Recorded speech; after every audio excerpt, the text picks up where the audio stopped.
அதே போலதான் ஏசப்பாவோட எச்சில்ல கூட என்னது இருக்கு, அற்புதம் நடக்கிற அளவுக்கு வல்லமை இருக்கிறதுனால அந்த கண்ணில் பூசணுன்னு அவனுக்கு பார்வை வருது.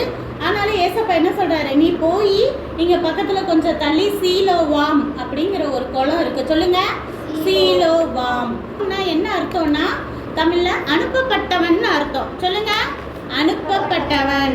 அப்ப அந்த குளத்துல போய் அவர் என்ன செய்யறாரு, கண்ணை கழுவ போறாரு. அவர் நினைச்சிருந்தா தொட்டு கூட குணப்படுத்திருக்க முடியும். இப்படி தொட்டா பார்வை வருமா வர்றதா, அப்படி குணப்படுத்தியிருக்காரு இல்லையா.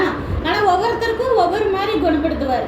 அப்போ இவனுக்கு இப்படி பூசி கண்ணு மேல இப்படி பூசி விட்டு சரி இவன் போய் அதை கழுவுறானான்னு ஒரு டெஸ்ட் பண்ணி பார்க்குறாரு. எப்பயுமே நம்ம என்ன நினைக்கிறோம், நம்மளுக்கு ஒரு ஆசீர்வாதம் வேணும் அப்படின்னு சொன்னோன்னே, இல்லை ஒரு அற்புதம் நடக்கணும்னு சொன்னோன்னே ஜெபிச்சுட்டு என் வேலை முடிஞ்சிருச்சுன்னு நினைக்கிறோம். அப்படி இல்லை. ஏசப்பா அதுக்கடுத்து என்ன செய்ய சொல்றாரோ அதை நம்ம செஞ்சாதான் அற்புதம் நடக்கும்.